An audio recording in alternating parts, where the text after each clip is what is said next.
Welcome to an episode of Games We Play. And in this episode, we're going to be focusing on Blueprints, an indie game that came out on Gamepass recently and has got me hooked. Now, it's kind of hard to describe Blueprints.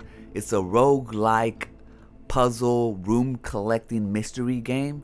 Pretty much you're given a mansion by your late relative, and you can't stay in the mansion overnight. I haven't tried yet, but I'm going to. But essentially, you walk into the mansion, there's 3 different doors, and each door can open up to 3 different rooms. You can choose, and the rooms are random, and there's different type of rooms. Some rooms have mysteries, some rooms have puzzles, some rooms are just gateways to another place. But essentially what you're trying to do is find room 46. It's a rumored room.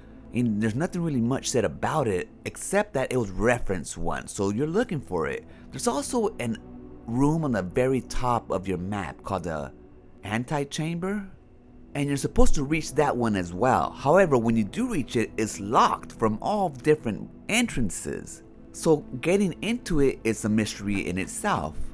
And that's the thing, some of these rooms interconnect to each other. Some of these rooms give you clues about other rooms.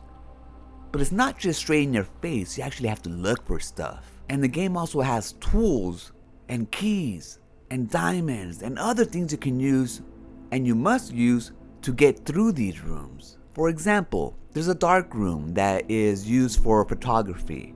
So when you go in there, it's dark. In order to light up the room, you have to find another room called the breaker room. But the thing is, you're not guaranteed to have those 2 rooms in each run. So that's where the strategy kind of comes in, making sure you choose the right rooms during the right runs.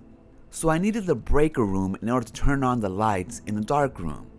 And when I went to the dark room, there's photographs everywhere.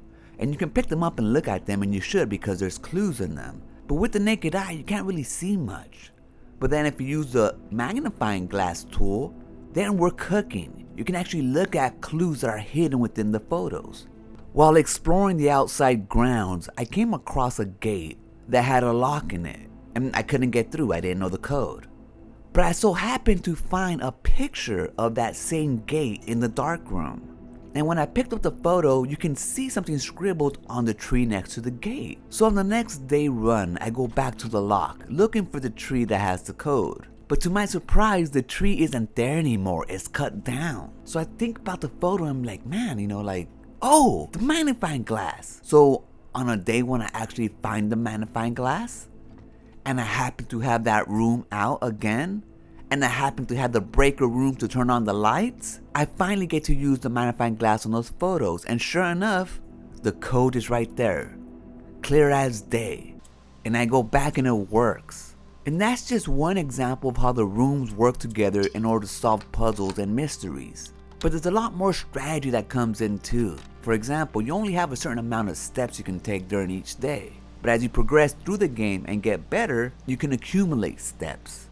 Some that only last for the day and some that are permanent. For some rooms, you also need diamonds in order to open them. Some rooms are locked and you need keys. And all this stuff can be found in different type of rooms. There's some rooms that have a lot of them, there's some rooms that might have some rooms don't. Again, that's where the strategy of picking your rooms comes in. But not only that, some rooms are dead ends. So if you don't pick the right rooms, your run can end. And when that happens, you have to choose for your run to end to start all over again. And that's something that this game does brilliantly.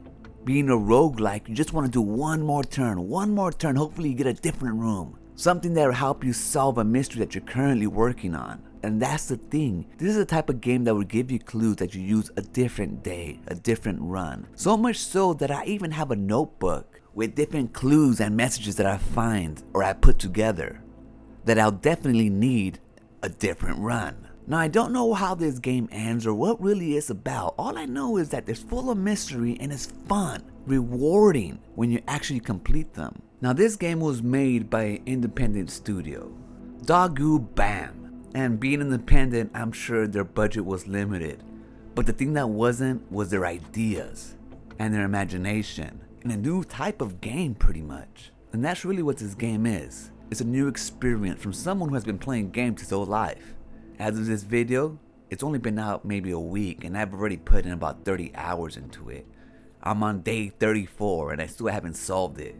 But yet, during almost each run, I chip away at it. And that's what keeps me coming back for just one more run. So again, I highly recommend Blueprints. If there's one gripe that I have about it, it's probably the music and sound design. Sometimes it feels like it's not there. I have to put the volume way up.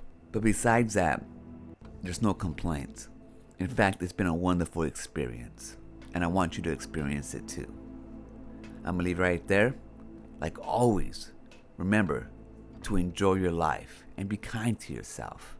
And I'll meet you right there. Peace.